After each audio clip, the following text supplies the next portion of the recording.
नर्मदा की पावन लहरों के बीच नरसिंहपुर की इस पावन धरा पर जहां कभी सघन वन हुआ करते थे, वहां आज अध्यात्म का सूर्य चमक रहा है।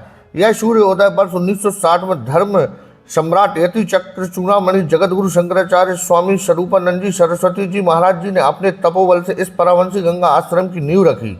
एक ऐसा स्थान जो आज केवल एक आश्रम नहीं बल्कि सनातन संस्कृति का केंद्र बिंदु है।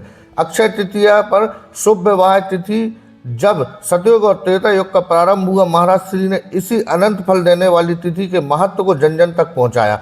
आज यहाँ की मणिमय त्रिपुर सुंदरी मंदिर और भव्य स्फटिक शिवलिंग के दर्शन मात्र से अक्षय पुण्य की प्राप्ति होती है।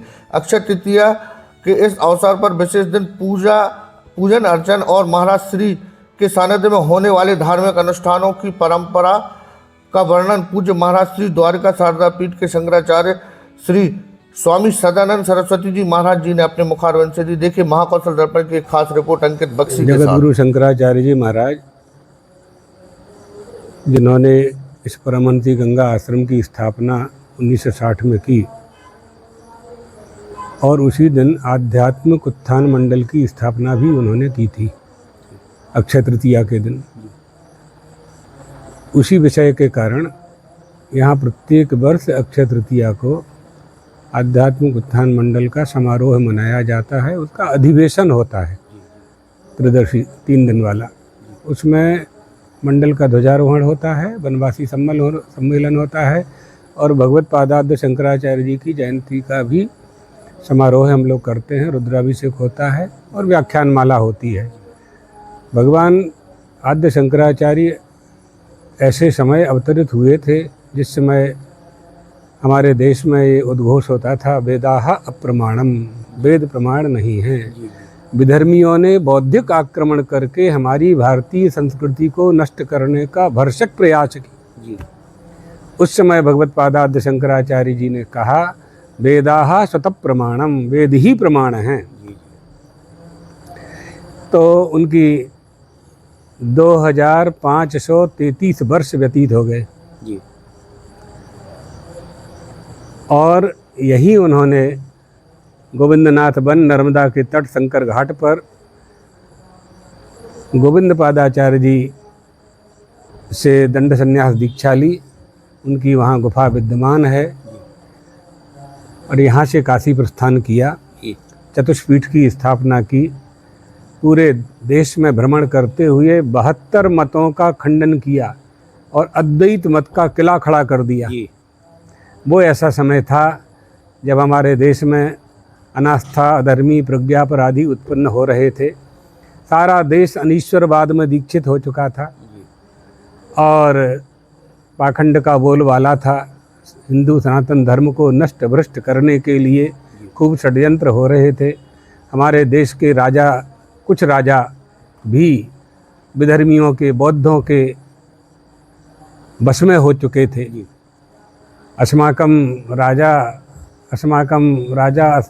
अयम राजा अस्माकं पक्षधरः, ऐसा बौद्धों ने उद्घोष कर दिया था।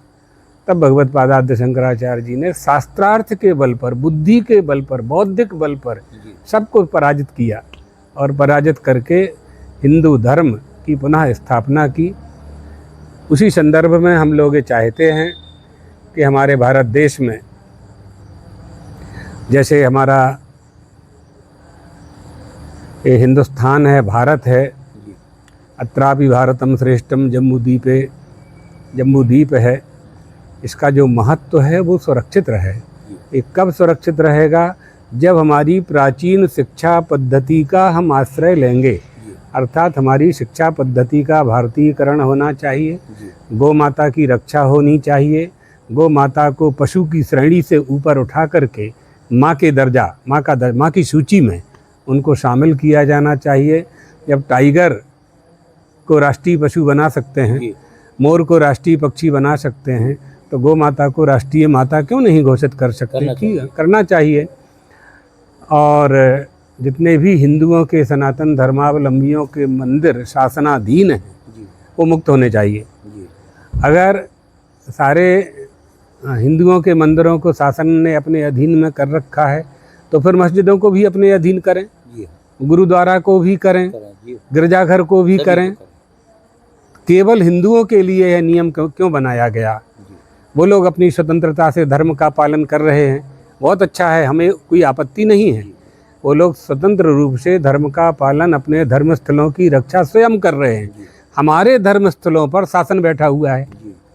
तो ये दो तरह की दुरभिसंधि उपस्थित है। इसलिए धर्म का, राजा का कर्तव्य क्या है? राज्ञ धर्मणि धर्मिष्ठा पापे पापा समे समा राजानम अनुवर्तन्ते। राजा का अनुकरण प्रजा करती है, पिता के सदाचार का अनुकरण पुत्र करता है। इसलिए हमारे देश का राजा धार्मिक होना चाहिए, धार्मिकता उसमें आनी चाहिए, प्रजा का हित करने वाला होना चाहिए। और हमारा ये हिंदुस्तान है, सनातन धर्मावलंबियों का ये देश है, और इसका प्रमाण है कि सनातन धर्म के धर्म ग्रंथों में भारत शब्द का प्रयोग है। ये भारत देश किसका है? निवास करने का अधिकार सभी को है, संविधान सबको निवास करने का अधिकार देता है, इसमें कहीं किसी को कोई आपत्ति नहीं है। लेकिन ये मूल देश है किसका? उन्हीं का है जिनके धर्म ग्रंथों में भारत शब्द प्राप्त होता है ना। तो हम इस परम पवित्र अवसर पर, अक्षय तृतीया के